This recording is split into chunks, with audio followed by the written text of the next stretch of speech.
그래서 우리가 원래는 눈 동그랗게 예뻐 보이려고 서클렌즈도 끼는데 서클렌즈 오래 끼면은 오히려 눈 테두리가 더 모호해지고 허해지는 악영향을 미칠 수 있죠. 안녕하세요. 저는 14년차 안과 전문의 김선영입니다. 오늘은 소프트 렌즈에 대해서 궁금증이 많으신 것 같아서 제가 추천하는 3가지 소프트 렌즈에 대해서 말씀드리고자 합니다. 소프트 렌즈는 다양하게 있지만 자기한테 맞는 렌즈를 찾아야 되는데요. 다양한 맞는 렌즈가 있겠지만 그래도 하나의 렌즈를 추천해달라 그러면 제가 이 3가지를 추천드리고자 하는데 건조증이 덜하고 각막에 영향이 가장 덜하기 때문에 그렇습니다. 그래서 이 렌즈들이 왜 각막에 가장 무리가 없는지에 대해서 설명드리겠습니다. 렌즈는 3가지가 중요한데요. 가장 중요한 게 우리가 DK라고 말하고 DKT라고도 말하는 산소 투과도입니다. 산소 투과도는 예전의 렌즈들은 다 굉장히 낮았거든요. 하지만 실리콘 하이드로겔이라는 렌즈 재질의 종류가 새롭게 등장하면서 2002년부터는 점점 실리콘 하이드로겔로 그 렌즈 재질이 다 변화하기 시작하였고 그게 더 발달을 해서 1세대, 2세대, 3세대, 4세대까지 나온 상태이고 실리콘이라는 것은 저절로 산소가 투과되게 만드는 거기 때문에 예전에는 눈물을 통해서 산소가 들어갔다 그러면 실리콘 하이드로겔 렌즈는 직접적으로도 산소가 투과하게 됩니다. 그래서 거의 지금은 하드렌즈 수준으로 산소 투과율이 굉장히 높아진 상태이고 거의 대부분의 렌즈들이 지금 실리콘 하이드로겔이라 그러면 산소 투과율이 100 이상으로 높게 지금 나오고 있는 상태입니다.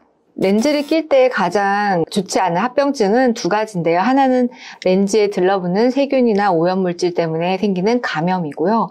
또 하나는 산소 투과율이 낮아서 산소가 공급되지 않아서 생기는 각막의 염증과 영구적인 변화입니다. 이 영구적인 변화들은 렌즈를 뺀다고 해서 다시 돌아오는 게 아니기 때문에 이것이 뭔지 아셔야 될 것 같고요. 그래서 산소 투과율이 굉장히 중요해졌는데 각막은 산소를 눈물을 통해서 공급을 받습니다. 그리고 우리가 각막은 겉에 표면이 노출이 되어 있으니까 공기 중에 산소가 20% 정도 있기 때문에 그게 저절로 눈물을 통해서 녹아서 각막에 공급을 받게 됩니다. 그래서 각막은 혈관이 없더라도 산소 공급을 받게 되는데요.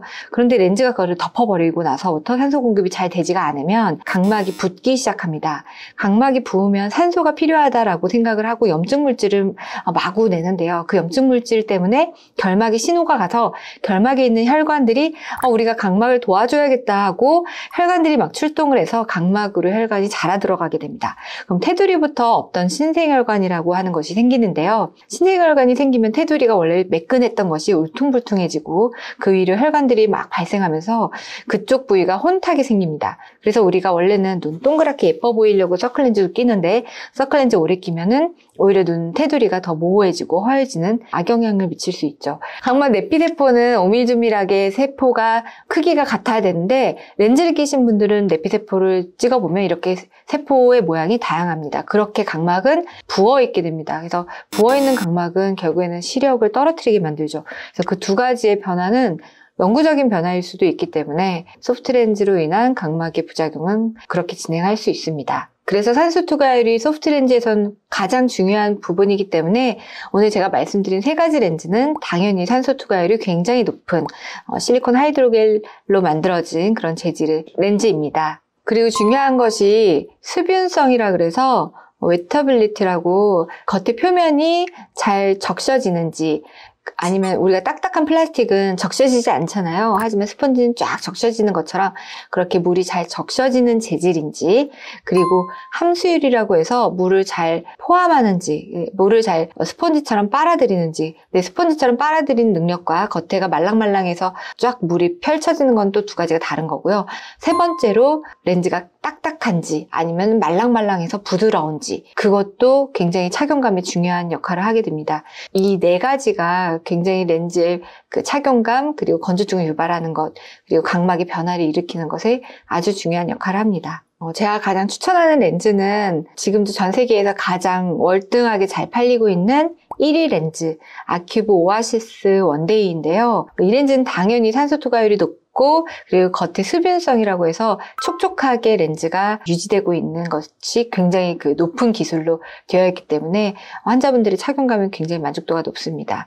그리고 함수율은 그냥 적당하기 때문에 너무 렌즈에서 함수율이 높으면 오히려 건조증이 있으신 분들은 눈물을 계속 뺐습니다. 그래서 그게 높은 것이 그렇게 좋지는 않고요. 적당하게 낮은 상태로 있고요. 가장 중요한 거는 렌즈의 말랑말랑함이 굉장히 높습니다. 그래서 견고함이 굉장히 낮은 말랑말랑함을 잘 유지하기 때문에 렌즈가 정말 들어있어도 들어있지 않은 것 같은 편안함을 느낄 수 있습니다. 그리고 아큐브 오아시스 렌즈는 저희가 환자분들이 각막이 손상이 되었을 때 치료용으로 사용하고 있는데 치료용으로 사용할 때 환자분에게 밤낮 상관없이 2주간 계속 끼고 있으라고 합니다. 그럴 때 전혀 문제가 없는데요. 그래서 환자분들이 2주간 렌즈를 착용하고 있으면 산소 공급이 부족하니까 각막이 빨개져야 되고 이제 불편해야 되잖아요. 하지만 아큐브 오아시스는 전혀 그런 일이 없기 때문에 안심을 하고 착용하고 2주 뒤에 뵙자고 말씀드립니다. 가장 순한 렌즈입니다. 아큐브 오아시스 렌즈는 조금 예전에 나온 렌즈여서 계속 좋은 렌즈를 개발하려고 노력해서 나온 렌즈가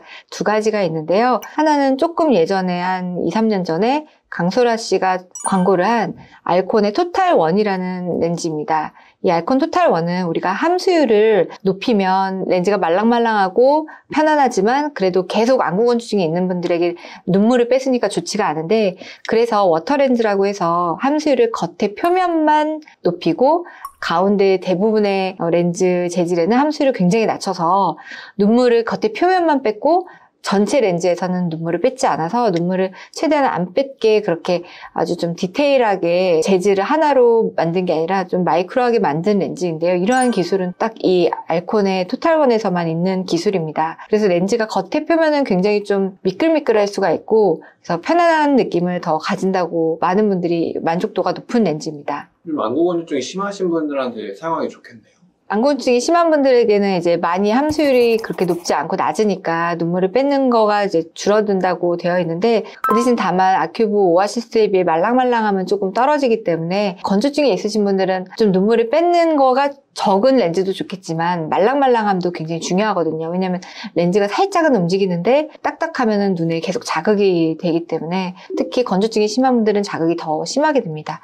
그래서 이 부분에서는 아큐브 오아시스보다 월등히 좋다라고는 할 수는 없는 것 같습니다. 세 번째 렌즈는 가장 최신 렌즈인데요. 2년 전에 출시된 바슈름의 울트라라는 렌즈이고요. 해외에서는 인퓨즈라는 이름으로 불리우고 있는데 이 렌즈는 아주 특이하게 렌즈에서 건조증 치료약이 나옵니다. 그래서 그 치료약이 미리 코팅이 되어 있고 렌즈를 끼면 건조증에 좋은 안약 성분들이 서서히 나오게 되는 거죠. 그래서 그 부분을 굉장히 중점적으로 발표를 하고 있고 앞으로 렌즈도 계속 그런 식으로 이제 발전을 할 예정인데 심지어 녹내장약이 계속 나오는 그런 렌즈도 개발되어 있고 그럴 정도로 콘택트 렌즈의 기능이 굉장히 다양해지고 있습니다. 그 중에 첫 번째로 나온 건조증 환자분을 위한 렌즈입니다. 하지만 이 렌즈 또한 아큐브 오아시스에 비해 뭐 더 말랑말랑하거나 그러지가 않기 때문에 안구건조증 환자분에게는 이제 안구건조증 약이 나오는 렌즈도 좋겠지만 아무래도 말랑말랑한 그 느낌이 또 중요한 역할을 하기 때문에 그 부분에서는 조금 이제 아큐브 오아시스를 더 넘어서지는 못하는 것 같습니다. 그 대신에 함수율은 좀 높은 편이어서 실제로 또 눈물을 뺏는 능력은 또 크니까 이 부분에서는 또 마이너스이기 때문에 우리가 안구건조증이 좋은 그런 약품이 나온다고 하더라도 또 눈물을 뺏는 나쁜 능력은 또 많으니까 그거를 상쇄시키지 않을까 생각을 하고 실제로 환자분들이 뭐 아큐브 오아시스보다 월등히 더 좋다라고 하진 않기 때문에 이것도 찬반 논란이 있는 것 같습니다. 원장님, 이런 렌즈들은 보통 렌즈에 비해서 한 어느 정도나 비싼 편인가요? 일반적으로 2배까지는 아니고 한 1.8배, 1.7배 정도 높은 것 같고요. 렌즈 하나당 1,500원 정도 하니까 우리가 3,000원을 쓰는 거니까 굉장히 좀 비용이 비싸죠. 훨씬 더 저렴한 1,000원짜리 그 이하 렌즈도 있기 때문에 1.5배, 2배까지는 아닌 것 같습니다. 그래도 본인이 이제 좀 눈을 건강하게 사용하고 싶으면 아큐브 오아시스를 먼저 시작해보는 것도 좋겠네요. 네. 아무리 눈물이 많고 건강하더라도 사실 좋은 렌즈를 시작하셨으면 좋겠는데요. 그 이유는 우리가 장기적으로 렌즈를 계속 끼다 보면 점점 건조한 눈으로 변합니다. 그 변하는 이유가 렌즈로 인한 각막 변화 때문이거든요. 그 변화가 확실히 더 적습니다. 그래서 렌즈 끼고 오후만 되면 충혈이 되시는 분들은 반드시 렌즈를 바꾸시는 게 좋겠고, 그렇지 않다고 하더라도 렌즈를 장기적으로 오래 끼시고 싶으신 분들은 처음부터 좋은 렌즈를 시작하시는 것을 권유드립니다. 원래 그렇다고 뭐 싼 렌즈가 엄청 안 좋고 이런 건 아닌 거죠? 우선 싼 렌즈더라도 실리콘 하이드로겔 렌즈면은 저는 괜찮을 것 같은데요. 아직도 옛날 렌즈 하이드로겔 실리콘이 없는 그냥 하이드로겔이나 헤마라는 렌즈가 있거든요. 좀 더 예전 거기 때문에 이미 재질이 실리콘 하이드로겔이 더 좋고 산소 투과율이 훨씬 높은 거는 증명이 돼 있기 때문에 좀 더 비싸더라도 그 렌즈를 썼으면 좋겠고, 예전보다는 렌즈 가격이 좀 더 저렴해진 편입니다. 만약에 가격이 저렴한데 실리콘 하이드로겔이 아니면 그거는 안 쓰셨으면 좋겠긴 합니다. 산소 투과율이 굉장히 낮기 때문에 많이 차이가 나거든요. 그 렌즈들은 50% 이하고요. 산소 투과율이 굉장히 낮습니다. 눈에 이렇게 껍질을 씌워서 죽이는 거나 마찬가지예요. 그렇죠. 각막의 목을 조르는 거죠. 소프트 렌즈를 어떤 렌즈를 사용하는 게 좋을까 하실 때는 그 재질이 실리콘 하이드로겔인지 먼저 확인을 해주셨으면 좋겠고, 그리고 만약에 좋은 렌즈를 쓰고 싶다 그러면 제가 추천해드린 3가지 렌즈 중에 하나를 시도해보셨으면 좋겠는데요. 첫 번째가 아큐브 오아시스, 두 번째가 알코넬 토탈원, 세 번째가 바쇼룸에서 최근에 나온 울트라라는 렌즈, 이 3가지를 먼저 시도를 해보셨으면 좋겠습니다. 감사합니다.